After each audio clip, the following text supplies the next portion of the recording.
한 2주 만에 뵙는 것 같은데, 제니의 집구석 요리 잘 보셨습니까? 집구석이 왜 부모행위냐? 집구석이 왜 부모행위냐? 아, 방구석이군요.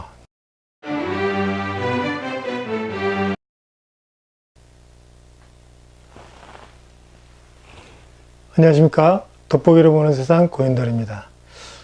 한 2주 만에 뵙는 것 같은데, 오늘은 지난번에 말씀드린 것처럼 탄수화물, 지방, 단백질에 대해서 하나씩 한번 알아보도록 하겠습니다. 저희가 탄수화물 그러면 실제로 영양소에 가장 많은 열량 영양소를 우리가 섭취하는 게 탄수화물인데, 탄수화물, 지방, 단백질을 우리가 어떤 탄수화물을 먹고 어떤 지방 먹고 어떤 단백질을 먹어야 우리 건강에, 제가 이제 영양학자가 아니기 때문에 우리 건강에 어떤 식으로 해야 도움이 되는지 한번 알아보도록 하겠습니다. 우리가 이제 탄수화물 그러면 실제로 탄수화물을 많이 먹고 있습니다. 특히나 한국 사람들은 쌀, 그 다음에 뭐 밥을 많이 먹고 빵, 밀가루, 그 다음에 떡, 이런 종류 되게 많이 먹죠. 고기를 먹더라도 꼭 후식으로 밀가루나 밥을 먹어야 우리가 밥을 먹은 것 같잖아요. 그래서 그런 것들이 많은데, 과연 탄수화물은 어떤 탄수화물을 우리가 먹어야 건강에 이로운지, 얼마만큼 먹어야 이로운지, 또 어떻게 먹어야 이로운지 한번 알아보도록 하겠습니다. 이롭다 안 이롭다 말하기 좀 뭐하지만 요즘에는 너무 과잉되어 있는 게 많죠. 탄수화물이 너무 과잉되어 있고 지방, 단백질 너무 과잉되어 있습니다. 예전처럼 못 먹고 못 살았을 때는 조금 먹어서, 실제 저희 어렸을 때는 감기 오면 많이 먹으면 낫는다, 이렇게까지 얘기를 했을 정도로 못 먹었을 때라고 할 수 있는데, 지금은 감기를 걸리면 굶어야 됩니다. 굶으면 우리 몸에서 면역 반응이 일으켜서 우리 몸을 다 치유할 수 있는 그런 자가 치유가 되는데, 요즘 많이 먹어서 문제고 스트레스 받아서 문제인데, 그럼 오늘 이번 주부터 한번 탄수화물에 대해서 알아보도록 하겠습니다. 탄수화물이라면 탄소하고 물수자입니다. 그래서 물과 탄소가 결합하는 물질이다, 이렇게 해서 탄수화물인데, 우리가 쉽게 말하면 탄수화물 다 똑같은 걸로 알고 있습니다. 그러나 그 탄수화물, 아까 말씀드린 C, 탄소가 몇 개 있냐, 5탄, 6탄, 7탄 뭐 이렇게들 얘기하더라고요. 그래서 저희가 보통 많이 먹는 탄수화물은 6탄 탄수화물에서 우리가 쉽게 하면 한 개 있는 거, 두 개 있는 거, 복합당, 전해, 올리고당까지. 그러니까 쉽게 하면 단순당, 2당, 그 다음에 3에서 10개까지 있는 올리고당류, 그 다음에 복합, 이렇게 얘기합니다. 그럼 우리가 탄수화물 할 때는 단순당을 많이 먹으면 안 좋다, 복합당을 많이 먹어라, 이렇게 얘기를 많이 합니다. 왜냐하면 쉽게 얘기하면 탄수화물 때문에 가장 많이 걱정되는 게 뭐죠? 우리가 2025년에 4명 중에 1명이 당뇨라고 할 정도로 당뇨를 지금 많이 앓고 있고 걱정을 하고 계시는데, 그게 얼마 정도 고민이 되냐면 내 배를 한번 보시면 됩니다. 내 배가 얼마큼 나와 있냐. 그게 결국 당뇨의 바로미터라고 할 수 있을 정도로 배가 문제가 되는데, 우리나라는 이제 1형 당뇨, 2형 당뇨 얘기하는데 1.5형 당뇨라고도 얘기합니다. 마른데 당뇨가 있는 사람들, 그렇게 얘기하는데, 일단 어떤 탄수화물을 먹어야, 우리가 어떻게 먹어야 이런 질병이 오지 않고 건강하게 될 수 있는지 한번 알아보도록 하겠습니다. 그래서 아까 말씀드린 것처럼 단순당을 먹지 말고 복합당을 먹어라, 이렇게 합니다. 단순당이 뭘까요? 우리가 알다시피 설탕, 이당류라고 하죠. 그다음에 포도당, 이게 단순당이죠. 탄수화물을 쪼개서 흡수되는 데는 포도당이고, 지방을 쪼개면 지방산이 되죠. 단백질은 쪼개면 아미노산이 돼서 우리 흡수를 하는데, 이런 것처럼 쪼개서 흡수되는 포도당으로 흡수되려고 포도당을 먹으면 바로 흡수되겠죠.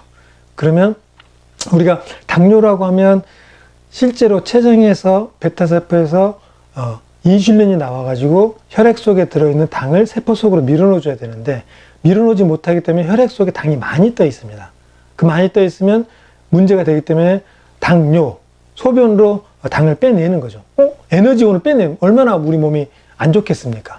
그런 것처럼 빼낼 정도로 많이 당이 혈액 속에 떠 있다는 거죠.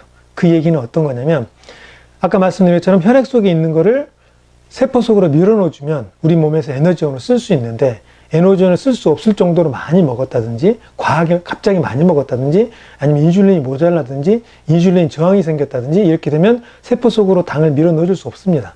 그렇게 되면 혈액 속에 당이 많이 떠 있는 거죠. 그게 당뇨가 되는 건데, 그래서 단순당을 많이 먹게 되면 우리가 이제 쉽게 먹으면 포도당을 먹었습니다. 단순당을 먹었습니다. 설탕을 먹었습니다. 이당을 먹었습니다. 이러면 갑자기 혈액 속에 당이 확 올라가겠죠. 그러면 췌장이 베타세포에서 안 된다. 혈액은 맛을 딱 보니까 달짝지근하거든요. 그러면 췌장이 베타세포에 야, 인슐린 분비해라. 인슐린 분비해서 다시 세포 속으로 밀어넣는데 또 너무 많이 갑자기 딱 혈액 속에 당이 올라가 있기 때문에 인슐린을 많이 분비합니다. 그러면 그 당을 많이 집어넣겠죠. 그러면 갑자기 혈당이 확 떨어집니다. 저혈당이 오겠죠. 저혈당이 오면 또 단 걸 찾게 됩니다. 아니면 우리 몸속에서 글루카곤이 우리 몸속에서 당을 만들어내는 또 기전이 있거든요. 그 기전에 당을 만들어서 다시 혈당을 올립니다. 그렇게 되면 또 다시 혈당이 올라갔으니까 또 인슐린 분비해서 이렇게 해서 고혈당과 저혈당을 반복하다 보면 췌장의 베타세포가 망가집니다. 그러면서 우리가 오는 당뇨가 와서 쉽게 얘기하면 인슐린 주사까지 맞게 되는 그런 지경까지 오는데 우리가 이제 그런 지경이 안 오려면 천천히 흡수되게 해야 됩니다. 천천히. 그러니까 포도당을 먹지 않고 복합당을 먹어서 천천히 당을 쪼개서 천천히 흡수되게 하면 아까 말한 것처럼 급격하게 올라가는 게 줄어듭니다. 또 하나 그렇게 먹었는데도 불구하고 우리 몸에서 내가 당뇨가 왔다. 이거 어떤 거냐면 인슐린 저항성이라고 합니다. 인슐린이 분비되긴 분비되는데 그 인슐린이 뭐냐면 혈액에 있는 당을 세포 속으로 밀어넣어주는 자물쇠 열쇠 역할을 하는데 그 인슐린이 제 역할을 못하는 거죠. 그러니까 어떤 거냐면 혈액 속에 당도 많은데 인슐린도 많은 겁니다. 그래서 보니까 인슐린이 저항성이 생겼구나 라고 얘기를 합니다. 그래서 요즘에는 인슐린 저항성에 의한 당뇨도 꽤 있거든요. 그래서 그 어떤 거냐면 내가 당을 먹었는데 그러니까 탄수화물을 먹었는데 말한 것처럼 인슐린이 분비됐는데 그럼에도 불구하고 인슐린 분비돼서 세포 속으로 당을 밀어넣지 못하고 그냥 인슐린도 많고 당도 많은 겁니다. 그래서 우리 몸에서 이상이 와서 당뇨가 오는 겁니다. 그거 왜 여러 가지 원인이 있겠지만 요즘에 가장 많이 뽑는 게 환경 호르몬입니다. 환경 호르몬에 의해서 인슐린이 유사한 인슐린 분비됐다. 아니면 인슐린 분비됐는데 이미 그 인슐린 역할을 다른 애가 하고 있다.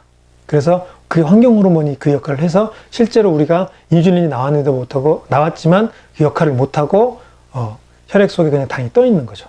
그러니까 환경 호르몬을 피해야 된다는 얘기를 또 한 번 여기서 할 수 있는데 그 환경 호르몬 요즘에 많습니다. 뭐 여러 가지 얘기할 수 있는데 요즘에 그래서 어떤 당을 먹고 있습니까? 가공식품. 아까 이제 말했던 거. 그러면 당이 복합당이 뭐냐면 그러니까 식물의 세포막을 보호하고 있는 게 뭐냐면 우리가 쉽게 얘기하면 복합당입니다. 복합당인데 쉽게 보면 식이섬유. 식이섬유가 이제 세포막을 보호하고 식물의 세포막인데 그걸 이루고 있는데 그 식이섬유를 많이 먹는다면 우리는 아까 말한 것처럼 3대 영양소, 탄수화물, 지방, 단백질, 5대 영양소, 비타민, 미네랄을 합치고 5대 영양소 됐죠? 거기에다가 7대 영양소는 식이섬유하고 물을 포함합니다. 거기처럼 식이섬유는 우리가 인간이 흡수를 할 수는 없습니다.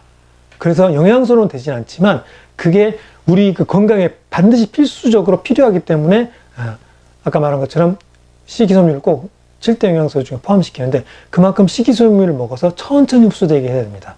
그래서 당뇨 있는 사람들은 또 이제 뭐냐면 칼로리만 보는 게 아니라 GI 수치 봅니다. GI 수치. 그래서 그 GI 수치가 낮은 음식을 먹어서 천천히 흡수되게 해라. 이렇게들 다들 알고 계실 겁니다. 그래서 GI 수치가 높다는 것은 그만큼 식이섬유가 많고 그만큼 가공되지 않았다는 얘기입니다. 가공식품 가장 많이 우리가 섭취하는 것 중에 가장 많은 게 뭡니까? 과자. 엄청나게 많이 우리가 섭취하고 있죠. 돈 주고 과자를 사 먹는다. 이런 책도 있습니다. 과자를 주느니 차라리 내 아이에게 담배를 피우게 해라. 담배 안 좋다는 거 다 알지만 그만큼 과자하고 담배가 이꼴할 정도로 비슷하게 안 좋다는 겁니다. 그러면 다음 시간에 우리가 이 당뇨를 피하기 위해서 탄수화물을 흡수할 때 어떤 탄수화물을 먹으면서 어떻게 천천히 흡수되게 하는 방법과 그 다음에 지방하고 요즘에 다이어트를 위해서 저탄고지들 많이 하고 계시는데 그거에 대해서 좀 더 알아보고 그 다음에 우리 건강을 위해서는 진짜 어떤 지방을 먹어야 우리가 실제로 다이어트도 도움이 되는지 한번 또 알아보고 탄수화물도 쉽게 얘기하는 어떤 탄수화물을 먹었을 때 그리고 우리가 이당을 먹을 때 어떻게 먹어주면 좀 더 내 몸에 좋은지 한번 알아보도록 하겠습니다. 좀 길다면 길 수 있는 시간이지만 정말 우리가 피할 수 없는 60% 이상을 탄수화물에서 우리가 영양을 흡수하고 에너지를 내고 있거든요. 그 이상 먹는데 어떤 탄수화물을 먹어서 실제로 건강을 잘 유지할 수 있는지, 그리고 9988234 이렇게 건강하게, 왜냐면 유병장수 얘기 많이 나오지 않습니까? 그렇지 않기 위해서는 지금부터 건강관리 해야 됩니다. 그래서 2025년이 돼서 4명 중에 1명 당뇨되지 않기 위해서는 우리가 어떻게 생활 습관을 바꿔야 되는지 한번 알아보도록 하겠습니다. 다음 시간에 그럼 더 자세하게 알아보고 이번 시간 이상 마치도록 하겠습니다. 이상 돋보기로 보는 세상 고인돌이었습니다.